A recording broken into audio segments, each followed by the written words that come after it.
And another hello from the Hotel Julian for the Julian Dubuque International Film Festival. Just sort of hanging out today, meeting a lot of the movie makers, the actors, actresses as they arrive here in town. In fact, every year now it's gotten so big that some people arrive who don't even have a film to show. They just want to come here to see what it's all about. But our next guest does have a film. I'll let him introduce himself and tell us the name of the movie he brought. Hello, my name is Mark Goldstein, and I'm the producer, writer, director of the movie entitled The Droid. The Droid is a feature that's playing here at the Julian Dubuque International Film Festival. Okay, I did watch the trailer for this one this morning, but let's have you introduce the film to our listeners. What's this one about? It's a feature, right? When I started this project back in 2007, that was just the period of shooting. I never suspected I would have to wait like 10 years to see the movie The Droid, the way I envisioned it from the start. So I never thought actually that I would have to, when I was working with Billy Boyd or Dominic Gould or Smaddy Wolfman, even Gérard Depardieu, about whom I have a very nice story. When I started working with them, I never thought they would have to wait so long before seeing the finished film, the film to which they committed to. The main thing that strikes me about your film was the fact that most of the humanity in the film was the robot, and I find that that's the most intriguing part, because it's such such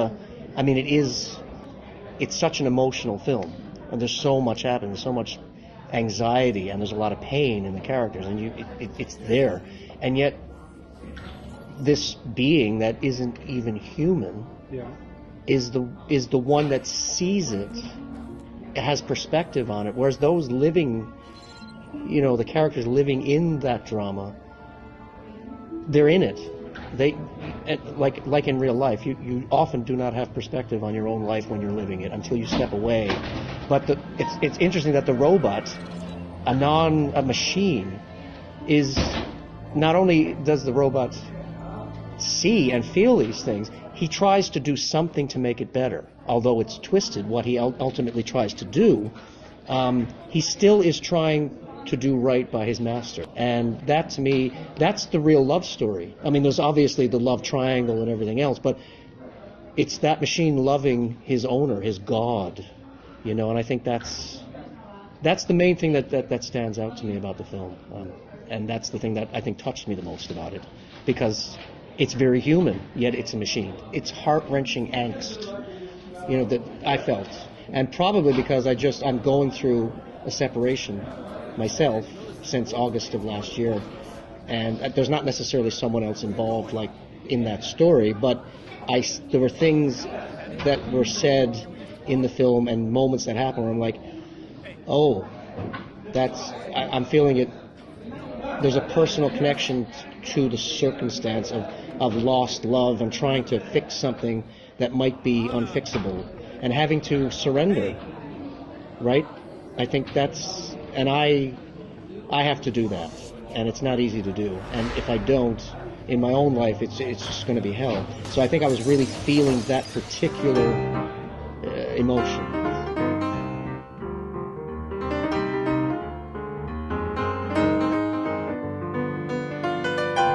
I'm Ed Hannon. I'm from Dubuque and also live in Florida, and I enjoyed this very much. I thought this was a well-done, complex movie. I thought it would be just simple man and robot or woman and robot. It's a kind of action adventure, but there was a lot to it, sort of the metaphysics of it, the human condition. Some of it was comedic, some of it was tragic. Love story, breaking up, human crisis, and the robot is all part of it, very integral.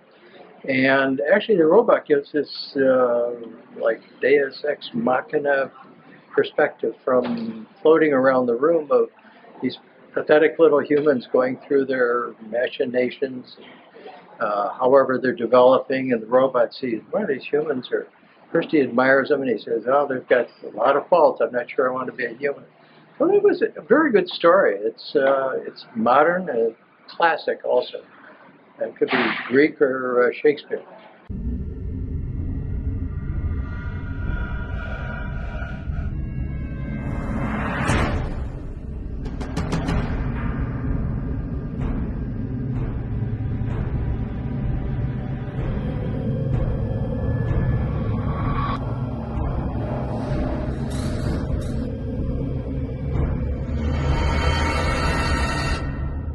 I just got done watching The Droid, and I really enjoyed the film. I appreciated how the characters developed and how even the bad guys ended up not being bad guys. And there was a lot of redemption there. And it was a really unique perspective with the narrator being the droid, sort of a impersonal, personal, human in human perspective there that we got to see how it developed and how we can step outside ourselves and yet still relate. When I met Les Peterson, who was my story consultant, he gave me the will to or the strength to go all over the material I had, even the blurred shots, and to re-edit the movie and make it the one I really wanted. When you look at the movie, you can see many different layers within the story, and looking at how they're sequentially shot, how you break them up and yet still tell the story. There's the story of the robot, of course, and or the android, and how he deals with all the conflicting emotions he has within him. But you also have the human story of the main characters, how their threesome or their interactions combine to tell the story at the same sort of story about two people having to come to one resolution within it. I was writer, producer, and director of the movie, and I understand it's only after a while that I understood why the Americans have some reluctance about people occupying the three capacities. Since you could be a good or an excellent director, you can be as well a good producer, but you can't be three things at the same time and be excellent in the three. And I learned that I was not a good producer, at least in the sense of distribution. This was really a weakness. The sets of the old brewery in Leuven were really fantastic, and we sneaked in the back of the brewery. We discovered an old bottling plant, and I decided to shoot there on a totally improvised manner. And this is why we decided to go there, and with only a very, very limited number of people, in particular the sound recordist and my DOP Hans Sollenfeld. Mark came here with his movie Droid. For me, the most amazing thing about this movie is, for me, it's like a monument of a human will. Like Mark told me about his adventures with this movie, about all those troubles he had during the whole process of making a movie, and I'm very impressed about how strong he was and how determined he was to finish this movie, because it wasn't easy. I like this tricky part about the moment when your pupil, when the droid, who is a pupil of the main character, starts to become better than its teacher, and that's something interesting about human mind, that for time to time you want to share your knowledge with others, but then you have to be smarter to understand that the main goal of a teacher is to make his pupil better than yourself. And when there is a lack of this knowledge in people's mind, the strange and violent things might happen. And nice thing also about Droid is the droid himself, because it's really nicely done. The animation is so good that you really think that this droid is a living creature. It's not like a piece of iron and electronics. It's a living creature with beautiful eyes and the whole amount of feelings that are inside him. Then the other one showed up with his Beethoven-looking wig. The rival. Let her go! What have you done? You owe me! And it was, was I to do it again, I don't know whether I would have the strength to do it. We started principal photography in the end of 2006. After a while, we discovered that about half of the shots were blurred, out of focus, and this was a devastating experience, because we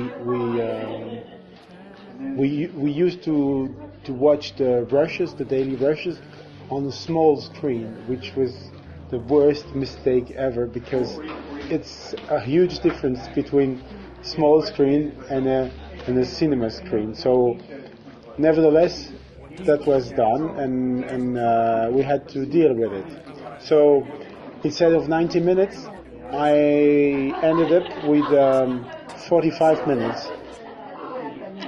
Enough material to make a 45 minutes long film. I had so many people, private people, who invested in the movie.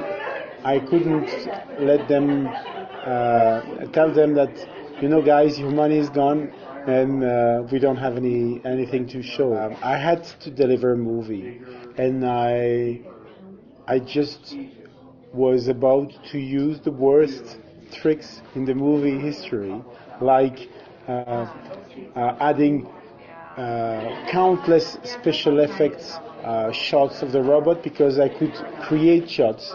I used also shots that we shouldn't use, because it was just taking the viewer from point A to B or to C without any ellipse. We skipped ellipses. We did leave shots that were too long. We reused some shots. Everything that we could do to reach as close as possible, to be as close as possible from 90 minutes. But it was terrible. It was horrible. Actually, the movie, as it was a 90-minute long student short film. So I couldn't describe it another way. I was terribly frustrated and upset, but it was released, and I had to live with it. But I knew that someday I would definitely make the movie I wanted. Hi, Henry. I think we should talk. I'm pregnant. Lana? I really loved the droid for a number of reasons, not the least of which is the emotional impact that the story plays, but also there's several levels of complexity to the story, which I found very, very fun to watch. But I think what I want to say is, as a hardcore science fiction fan, and although the film is both science fiction and straight drama, I thought that the robot itself, Glenn, was probably one of the most effectively realized digital creations I've ever seen in a film. At no point during the movie did I not believe that Glenn was an actual character in the story. I felt that the design elements of the robot were spectacular. In fact, the way that it moved, the way that its eyes opened and closed, the way that its hands moved across the piano, the fact that it had no legs but could fly, it was exhilarating, actually. I was very, very pleased to see that. And then to add on top of it this really deep emotional core to the film made it a truly enjoyable experience. Could be a cult film. I could see this film doing very well on a late night circuit or on demand.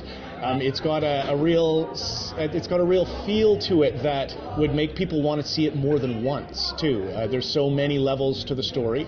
Billy Boyd is a fantastic actor, so it's really pleasant to see him doing something other than a Hobbit role, and the fact that Gerard Depardieu is in the film is also an amazing achievement.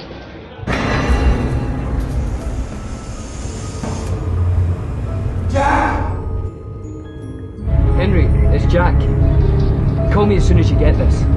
I need an ambulance. We love the Droid. The Droid was submitted to us, and the screeners all looked at it, and our festival had over 700 submissions, and we only chose about 115, and out of that, only 23 features, which one was the Droid. And then those scores are all combined to create our top 5, and our top 5 are then narrowed down to the top 3, which are our final nominees. And the Droid was in the top 5. It was wonderfully done, fantastic film, and proud to have had it in the top 5 for sure. I'm the bomb. The top line shows how you should play. No!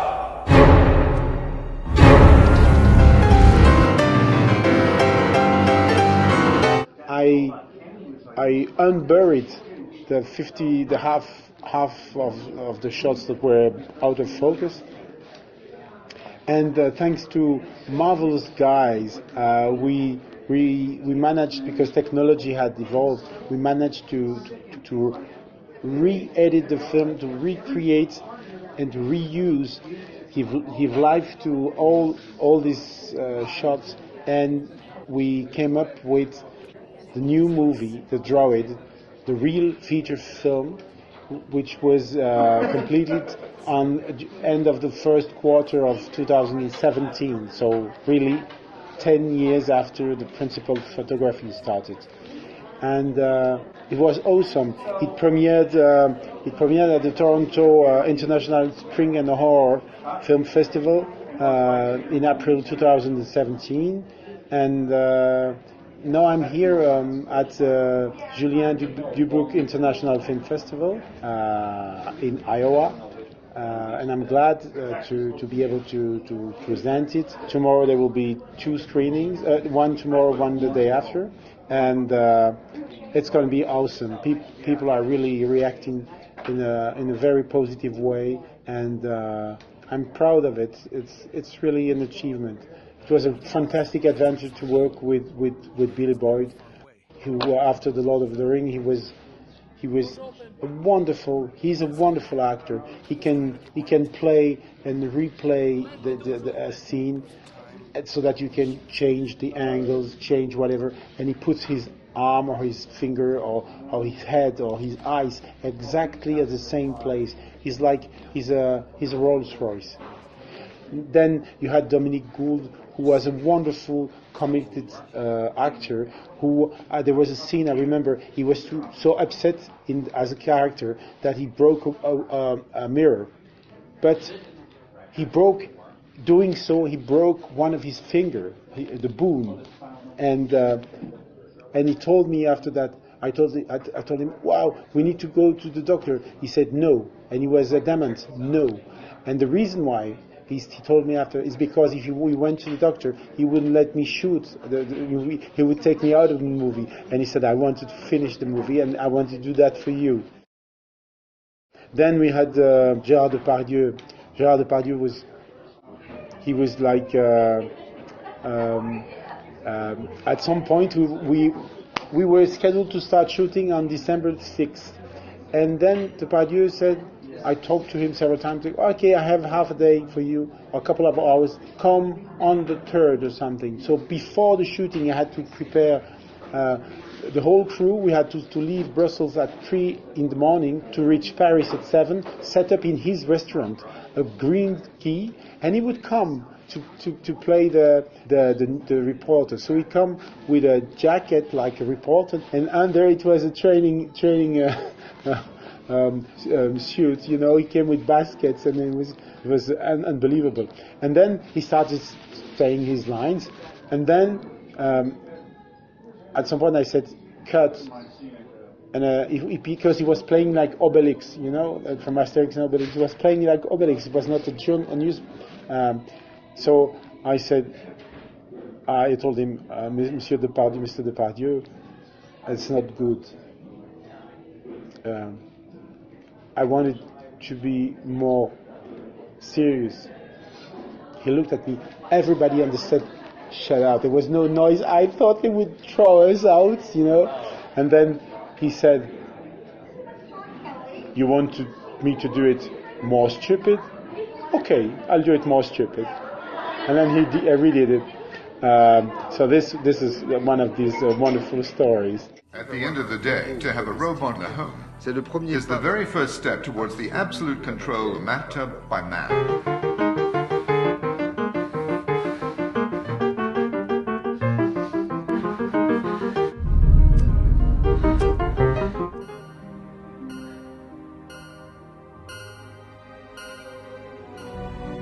At the beginning, I was a metal box designed to fight.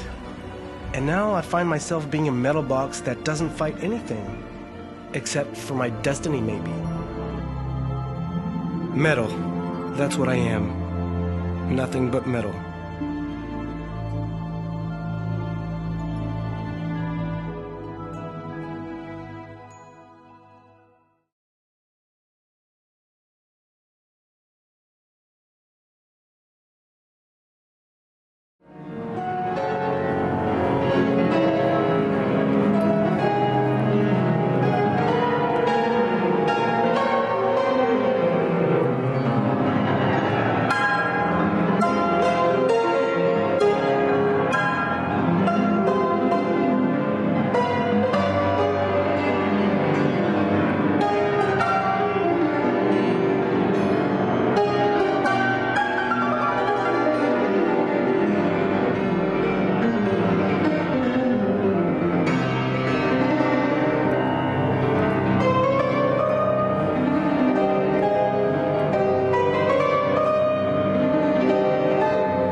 Wow.